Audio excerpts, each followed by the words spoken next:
¿Qué somos? ¿A dónde va la pareja? ¿Preferís dulce de batata o de membrillo? ¿De dónde vienen los bebés? ¿Hacia dónde vamos? Son conversaciones que tarde o temprano tenemos que dar, que no podemos esquivar. Somos Emma, Nico y Martín, profesores de matemática queriendo dar otras conversaciones que veníamos esquivando hace tiempo. ¿Por qué aprender matemática? ¿De qué me sirve? ¿Para qué vamos a la escuela? ¿Hay más formas válidas de aprender? ¿Qué tiene que cambiar? ¿Por qué nos resistimos? Por todas las charlas que nos debemos, decidimos hacer este podcast. Bienvenidos a Algoritmo Podcast, el lugar donde preferimos dejar de esquivar preguntas incómodas. Adentro, vamos. Sí, es el timbre lo que acaban de escuchar. Terminó el recreo. Pasen, acomódense y prepárense para continuar con la segunda parte de este episodio. Andrés, algo que digamos, por la razón que también empezamos a hacer el podcast, es que somos personas que tenemos, que somos críticos de nuestra formación docente también, ¿no? Como, che, ¿qué nos dieron nosotros? ¿Cómo lo traspasamos? ¿Qué nos pasó? Entonces, de ahí surgen varias preguntas y entonces como que empezamos a buscar otras personas que, nada, nos nutran con algo de su campo y empezar a hablar sobre eso en particular. Entonces, cuando hablábamos entre los tres con Martín y Nico, nos preguntábamos sobre las problemáticas que existen en la escuela, ¿no? Una es la dislexia, por ejemplo, ¿no? De la parte de la lectoescritura. Pero no hay, y me parece que estaría bueno que demos acá también para otras personas que nos estén escuchando, que existe la discalculia, digo. Pero de ahí Claro. no tenemos, no sé si nos podrás decir vos, si hay tantos estudios como lo hicieron con la dislexia, y qué es la dislexia como para también ponernos en foco, como no sé si definirla, pero también si existe como algo de, che, ¿cómo detectamos esto? Obviamente quizás no estás especializado en esto, pero digo, ¿cómo detectamos que existe la discalculia en un estudiante? Porque puede ser que al no estar tratada, digo, llega a un estudiante muy avanzado o una avanzada y decís, bueno, pero para, acá está pasando algo. Sí, lo que sí es totalmente verdad. Se ha estudiado muchísimo en los últimos 10 años la dislexia, que es una dificultad desproporcional en el aprendizaje de la lectoescritura. Desproporcional digo porque es desproporcional en relación a las otras cogniciones del chico. Son chicos y chicas con un desarrollo cognitivo normal, con niveles, digamos, de inteligencia, entre muchas comillas, porque es una palabra con mucha historia nefasta, pero con niveles de inteligencia típicos, y sin embargo con una gran dificultad en el aprendizaje de lectura y escritura. Yo tengo dislexia, dicho sea de paso. Mira. Sí, a mí tenía un desarrollo cognitivo normal y me costaba mucho la ortografía. De hecho, me iba muy bien en la primaria, me destacaba entre mis compañeritos, porque venía de una familia intelectual, iba a un colegio de barrio, la verdad se ha dicho, en mi familia había libros en la casa, se discutían temas diversos, en fin, pero las maestras detectaron en ese momento que yo tenía dificultad. En ese momento ni se hablaba de dislexia. La dislexia surgió en los últimos 10 años, grosso modo, que se concientizamos a todo el mundo que existe la dislexia. Claro. Y que hubo un enorme esfuerzo internacional, colaborativo a nivel mundial, que logró hacer enormes avances en el entendimiento de la dislexia. Y hubo miles y miles de papers publicados. Lo mismo no pasó con la discalculia. Y un poco el desafío que tenemos con la discalculia ahora es avanzar en el entendimiento de la discalculia como se avanzó con la dislexia. Porque la dislexia se avanzó tanto que hoy en día hay métodos muy efectivos para ayudar a los chicos con dislexia. Claro. O con dificultades en general en el aprendizaje de la lectoescritura, o chicos a quienes el derecho de aprender a leer y escribir no ha sido satisfecho y por lo tanto también la primaria sin leer y escribir, ¿no? Hay una investigadora en la Universidad Nacional de San Martín que se llama Beatriz Duke, que hace unos trabajos conmovedores con chicos que justamente vienen de contextos de pobreza y no han accedido al derecho que tenían de aprender a leer y escribir, y vos ves cómo, gracias al entendimiento de los procesos de aprendizaje, lectoescritura, ella logra que en 3 meses, grosso modo, el 80% de los chicos que no saben leer y escribir aprendan a leer y escribir. Se detectó, por ejemplo, entre las muchas hipótesis posibles de por qué ocurre la dislexia, se detectó que la mayoría de los casos, no todos, pero la mayoría, tiene que ver con una dificultad en el módulo del cerebro que diferencia sonidos. Yo, por ejemplo, hasta el día de hoy me confundo la T con la D, ¿no? Ok. Y me confundo y cuando escribo con la lapicera o con el lápiz o con la virome Sí. o cuando escribo con el teclado, sistemáticamente, no cuando hablo, pero sistemáticamente al escribir confundo la T con la D, sea como en cualquier forma de escritura, Ah, ¿no? ok. De hecho, bueno, y entonces el proceso de lectoescritura es que sabemos que funciona bien, porque hay un gran debate sobre esto, pero me parece que no debería haber, nosotros porque en Argentina trazamos en varias cosas, la formación de los profesores en el sentido, yo soy muy crítico también, Sí.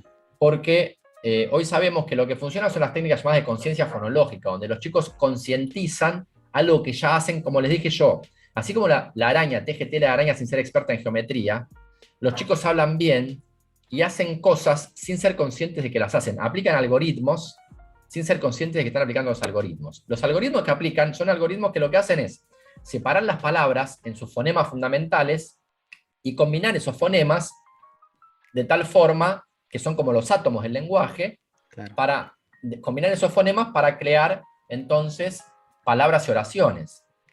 Y lo que hay que hacer, y ellos lo hacen bien, pero no son conscientes. De hecho, vos a un chico que no fue alfabetizado, a una chica, le preguntás, si yo la palabra moro, le saco el primer sonido, ¿qué queda? Te dicen ro. Porque darte cuenta que Ah, mo son dos sonidos, son y o, no es fácil, pero claro. mo son dos sonidos. Entonces, lo que vos haces, lo que hacen las personas especialistas en dislexia o quienes quieren ayudar a los chicos que no han aprendido a leer y escribir todavía, es ayudarlos a que concienticen algo que ya hacen, Claro. que es notar que hay una correspondencia. En primer lugar, que el lenguaje está compuesto por fonemas que se combinan de diferentes formas, que son los átomos del lenguaje. Y en segundo lugar, que hay una correspondencia entre fonemas y grafemas. Y en el castellano esa correspondencia es muy simple. Está bien, está la C y la S, pero hay unas pocas Claro. excepciones. Pero imagínate a alguien que aprende inglés, por ejemplo. Entonces, el castellano es un idioma en el cual aprender lectoescritura debería ser relativamente simple. Y lo que se hace es aplicar métodos de conciencia fonológica, donde el chico y la chica empieza a concientizar lo que ya hace, que es que es combinar fonemas para formar palabras, y concientizando eso, entonces puede darse cuenta de que la escritura consiste en asociar un grafema a un fonema, ¿no? Ok. Ujú.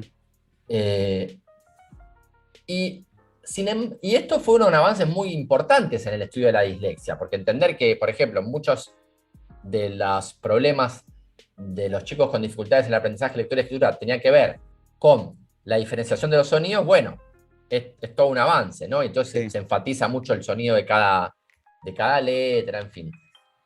Con la matemática y la discalculia podemos hacer una analogía en el sentido de que también lo que está pasando. Vieron, yo le dije que tenemos como si fuera una parte del cerebro que procesa números, lo llamamos el módulo del número del cerebro. Sí.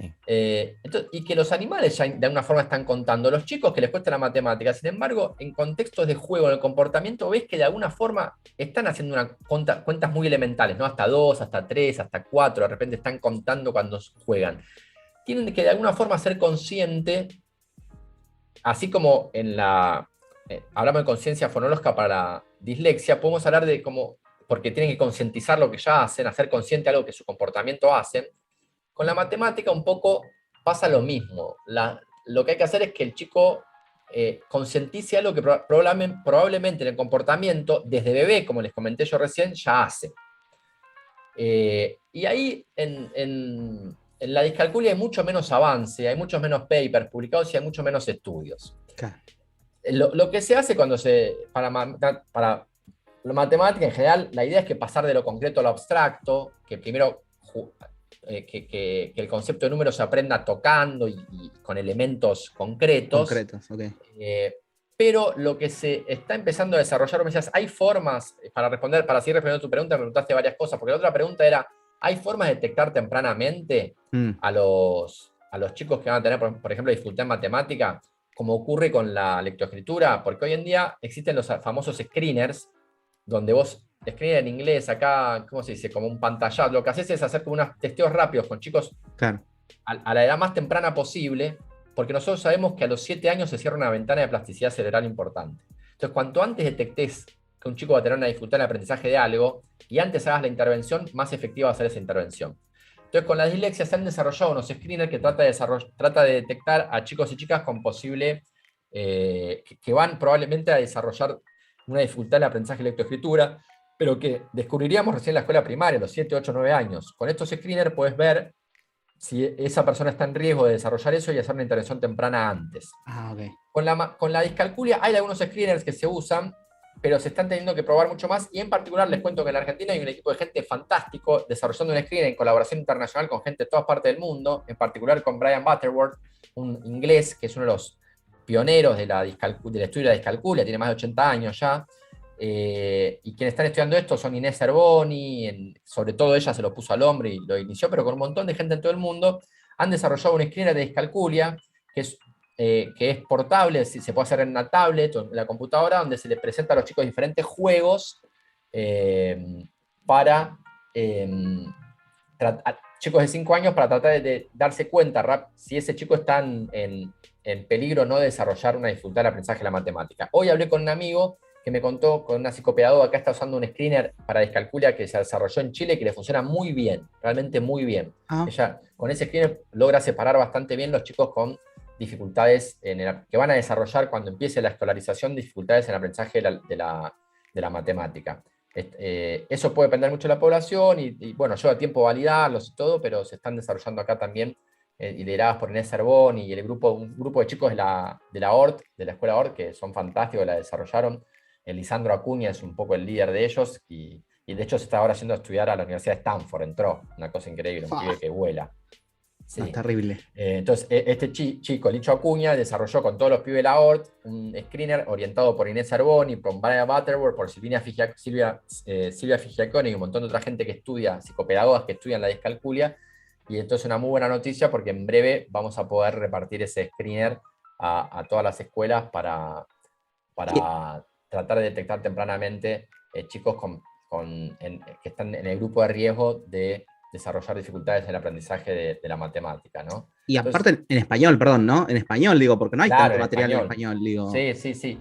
Y la idea es tratar de hacerlo lo más divertido posible. A mí me había gustado mucho uno que ese resultó no tener mucho poder predictivo, para que se den idea del tipo de cosas que se pueden hacer, que son divertidas. En un momento se sospechaba que la discalculia podía correlacionar con tu dificultad en percibir intervalos temporales. Entonces, vos, por ejemplo, vos tenés que decir cuál de los dos sonidos es más largos, pi o pi, ¿entendés? ¿Cuál duró más? ¿No? Claro. Para que lo hagan los chicos de 5 años de forma divertida, había 2 monstruos que se tiraban erutos. Entonces decías, ¿cuál monstruo se tira el eruto más largo? Claro. ¿Viste? Entonces los chicos tenían que... estos test que se están desarrollando lamentablemente no son tan divertidos, no van a encontrar una forma de hacerlo tan divertido. Lo importante, en primer lugar, igual antes de hacer el test divertido, es ver que funciona. Claro. Y entonces se hacen cosas como, además de sumas muy simples, por ejemplo, como se le pide, por ejemplo, que diga, se le muestran puntitos, 2 conjuntos de puntitos, y les preguntan dónde hay más puntos. ¿Sí? En el conjunto de la derecha o de la izquierda. Eso es uno de los test que se hacen en chicos de 5 años para tratar de detectar si están en el grupo de riesgo de desarrollar discalculia más adelante, digamos.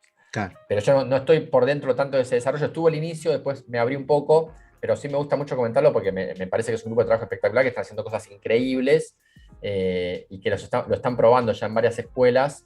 Y está buenísimo que cada vez más gente tenga acceso a esto y que se aplique, porque es esto que les digo, ¿no? Cuanto antes detectes a los chicos en el grupo de riesgo, antes vas a poder intervenir y más efectiva va a ser la intervención. Desde ya. Vamos a tener que avisar en serio que este episodio va con anotador. Va con anotador al lado. Nosotros siempre decimos, vamos a escucharlo mientras estamos... Este hay que sentarse y escucharlo. Y bien, estoy contento porque logramos lo que quisimos, que es esto de que nos puedas aportar, y que voy a hacer una última pregunta en relación a eso, a lo que hacemos nosotros dentro del aula, porque creemos que se puede trabajar en conjunto. De hecho, no está distante nuestro trabajo con el de los científicos. El científico es en algo muy amplio, porque hay que trabajar en conjunto. Necesitamos que la academia y la docencia se acerquen cada vez más a la educación. A mí iba a hablar de Moravec y Mora, que son, primero mandémoslos a googlear, así no hacemos tanta descripción. Si querés, sí, Moravec obvio. es Moravec con B corta y C al final. Moravec. Exacto. Ah, exacto. ¿Cómo suena? Moravec. Y Con B Mora. corta y C al final. Y Mora como suena. Exacto. Son 2 juegos sobre matemática. Y estaba a punto de preguntar por Para qué un Android, juego para Android, para celulares Android. A eso. para Android. Así que si Solamente. tienen Apple, le piden el Android a alguien que tenga Android porque Sí. lo van a querer ir a buscar ya. Yo lo sé. Sí, Después de toda esta charla, si no quieren ir a buscarlo, hay que ver el cosito del cerebro de la curiosidad y reactivarlo. Porque y si no, aportan a la ciencia, desde ya. Aportan a la Sobre ciencia. todo. también. Y ahí va mi pregunta, porque la primera pregunta que iba a hacer, pero ya se respondió durante toda la charla y creo que va a ser medio reiterativo hacerlo, que es por qué un juego, pero ya eso lo hablamos un montón. Sí. Pero la segunda pregunta que surgió a partir de leer la presentación de los juegos, que es todo este análisis de por qué nos cuesta algún pasaje, hablando medio bíblico, de las tablas más que otros. Y ya lo hablamos en otro episodio, y algo que me atormenta a mí, entre comillas, es yo estoy habilitado para ser profesor de futuras maestras y maestros, Sí. y si algo que medio me preocupa es, bueno, ¿cómo encaro las tablas? ¿La ciencia me puede ayudar? Es difícil, ¿no? Las tablas. Ayer justo también cenando con mi tío que vive en España y que está de visita, me decía que él se acordaba de que él se había aprendido las tablas de memoria. Sí. Y yo, en realidad, me acuerdo que me las tomaban, pero yo nunca me las aprendí de memoria. O sea, sabía hasta ciertas y después, no sé, si tenía que, después trataba de, o sea, de calcularlas. O sea, cuando me preguntaba, ¿no? Digamos, no sé. Hay ciertos universales, por ejemplo, ahora charlamos un poco sobre eso, como que la cuenta más difícil de la tabla de multiplicar en todos los países del mundo en que se ha medido, la que la gente tarda más y se equivoca más, es 7 por 8. Sí. Yo creo que nunca la había sabido. Ahora sí, porque hago espectáculos de cálculo mental y me la cerré de memoria, pero yo creo que nunca la aprendí de memoria. Yo hacía 7 por 4, que es 28, o sea, lo sabía, y la hacía 28 por 2, digamos, para hacer Claro. 7 por 8, ¿no? Pero mira, ¿por qué nos cuesta más? Bueno, en principio hay algo con el cerebro que cuesta más, tiene que ver con esto que decíamos de que existe un correlato neuronal en el procesamiento de los números. Parece haber una parte del cerebro que representan los números, que es la parte horizontal de la corteza intraparietal, pero esa representación parece tener una escala logarítmica. Es decir, los números más chicos son más fáciles de representar separados que los números más grandes. Entonces, probablemente eso tenga que ver con la dificultad de las tablas de multiplicar, con los números más grandes. Uh-huh. Todo esto que estoy comentando yo lo aprendí a través de Moravec, porque, digámoslo, es una aplicación para aprender a hacer cálculo mental, pero jugando, ¿no? Es un vicio. Es medio enviciante, sí. Y lo bueno es que además de ser una aplicación para jugar a aprender cálculo mental jugando, nosotros vamos tomando todos los datos de todos los botones que apretaste y cuánto tardaste, y cuál fue el recorrido que hiciste, con tu consentimiento. Que al principio, cuando te la instalaste, pedimos consentimiento para eso. Es todo anonimizado de todas formas. Tu usuario es asociado a un. Yo cuando analizo los datos no sé quién sos vos. Sos un Claro. número ahí, un UID, un número de usuario único. Pero nosotros, entonces, lo que hicimos fue ver, tenemos en este momento millones y millones de cuentas hechas por miles de personas, decenas de miles de personas de todas partes del mundo, diría prácticamente, haciendo cuentas de la tabla de multiplicar, y vemos cuánto tardan, ¿no? Entonces, todo esto que vos decís, la dificultad se ve en que se tarda más. Los tiempos de respuesta para corresponder correctamente las tablas de multiplicar en los números más grandes son mayores en cualquier parte del mundo, parece un universal humano.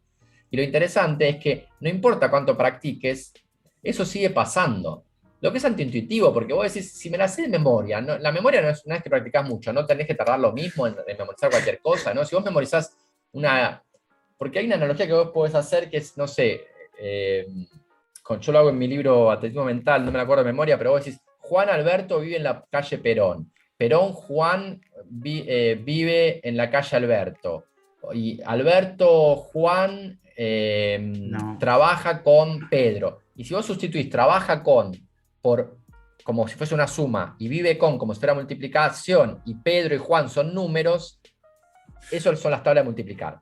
¿Se entendió el concepto? O sea, vos podés escribir la tabla de multiplicar sustituyendo cada número por un nombre, y en vez de decir multiplicar, decís vive con, y si querés sumar, decís trabaja con, y y después el resultado es otro nombre, ¿se entiende? Sí. Entonces, si uno aprendiera matemática, si uno aprende esas cosas de memoria, a la larga no tarda más en saber que Juan Pedro vive en la calle Perón que Pedro Domingo juega en la calle Alberto. ¿Se entiende? Los tiempos de respuesta, una vez que uno memorizó mucho, se esforzó mucho en memorizar, deberían ser los mismos, no importa el tamaño del resultado. Claro. Sin embargo, vemos que no importa cuánto uno practique, si bien los tiempos de respuesta bajan, sin embargo, seguís tardando un poquito más en responder en las cuentas más grandes.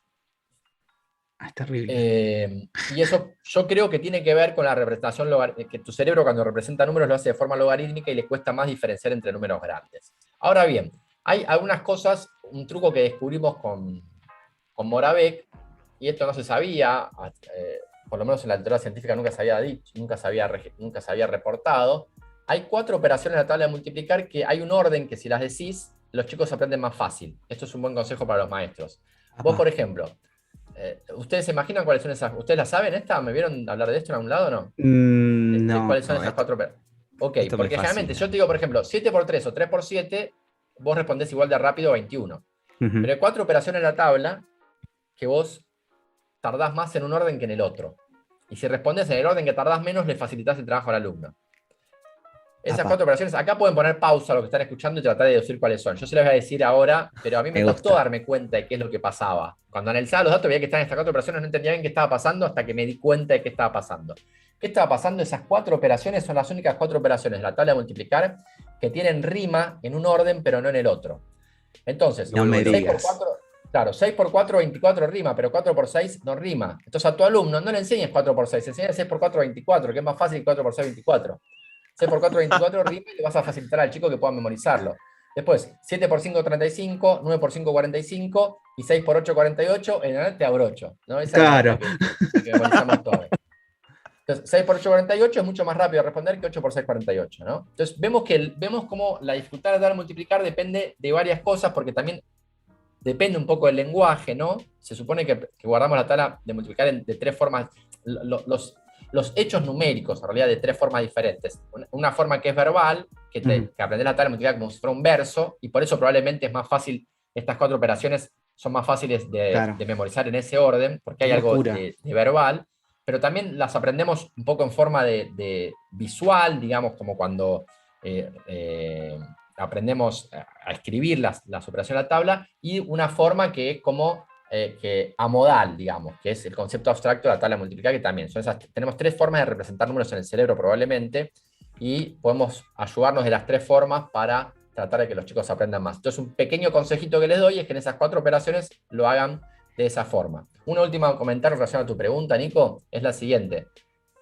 Esto es una especulación mía, pero quiero que ustedes que son profesores de matemática me ayuden a decir si no es mía, es de Federico Zimmermann. Federico Zimmermann es ahora profesor en la Universidad Torcuato Di Itela y fue quien hizo su tesis de grado en la Facultad de Ingeniería en la UBA, desarrollando Moravec junto conmigo. Yo era el director de tesis y después se sumó la gente del Gato y la Caja, Mariano Sigman, pero empezamos haciendo Fede y yo, se nos ocurrió la idea a Fede y a mí con Mariano Sigman, y después se sumó un montón de gente y él defendió su tesis de grado con los datos de Moravec, mostrando que había desarrollado Moravec. Y él, pensando, Federico me decía, estaba tratando de pensar por qué 7 por 8 es la operación más difícil de la tabla de multiplicar en cualquier lado. Y es, a ver si me siguen, porque ustedes ¿por qué piensan que no es un número por 9? Porque dijimos que cuanto más grande la multiplicación, más difícil. Entonces, ¿por qué no es algún número de la tabla del 9? Claro, igual, a ver. Está en el medio. Sí. Me huele a que va.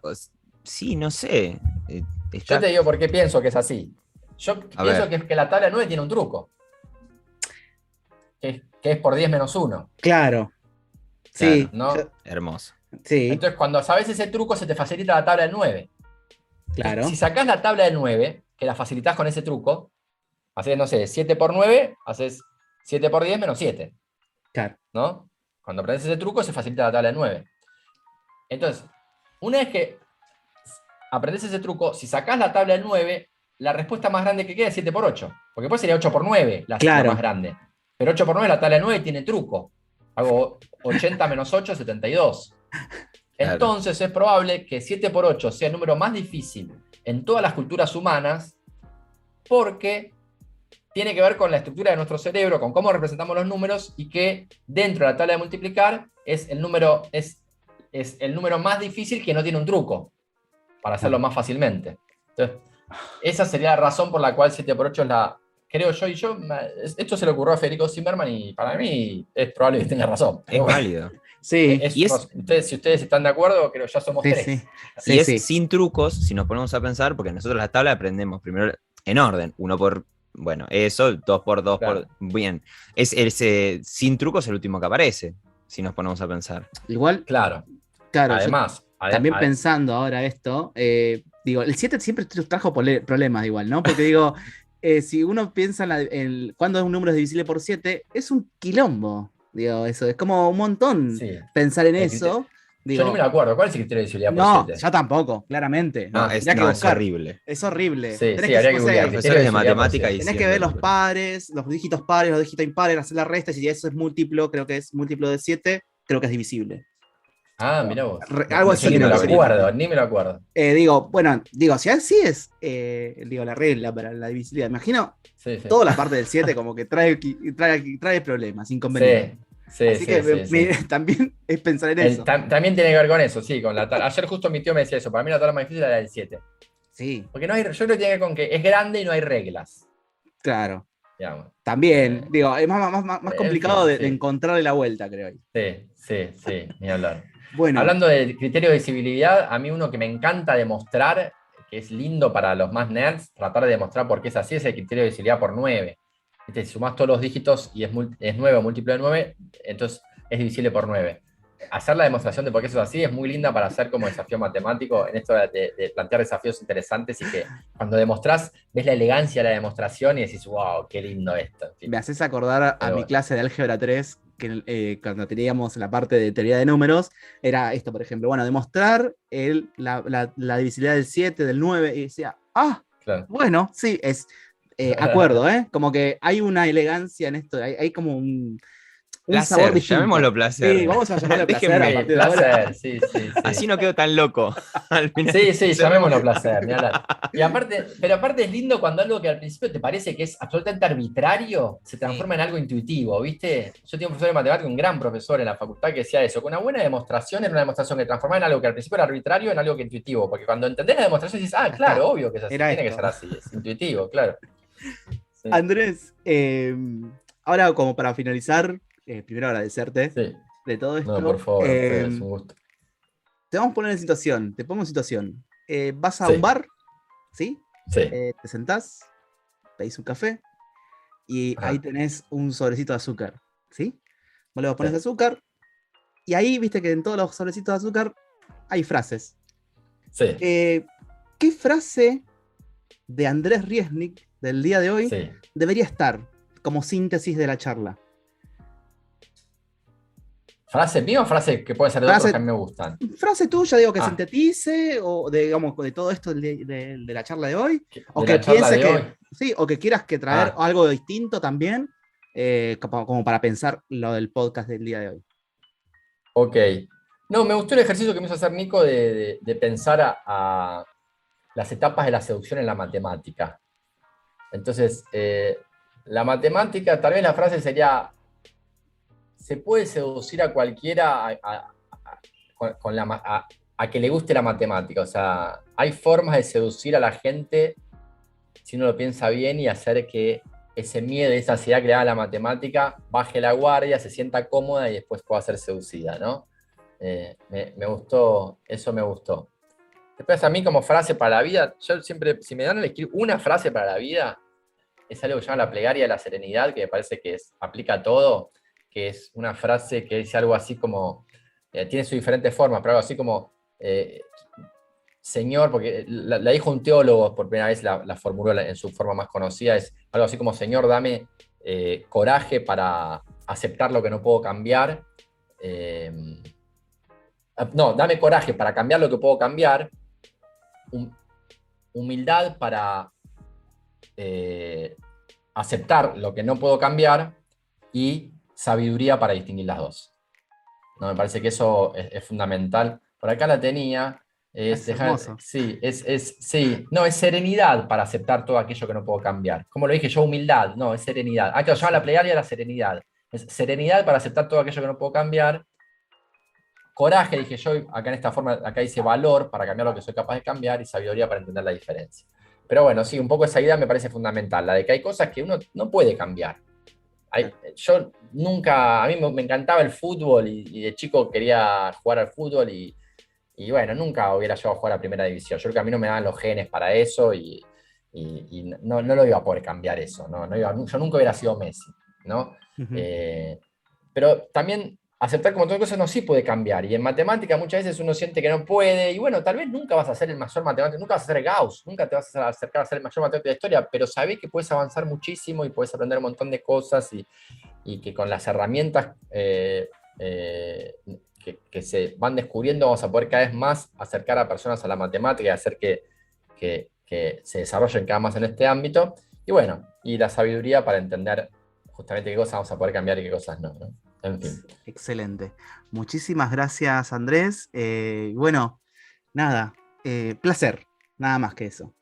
Igualmente, Mirá. che, un placer enorme. Nico, sí, perdón. No, antes de que cierre Andrés, a ustedes que nos están escuchando, ahora le van a dar play de vuelta, pero con un anotador al lado, ¿sí? Al episodio. Gracias, Está Andrés. de bueno. nuevo.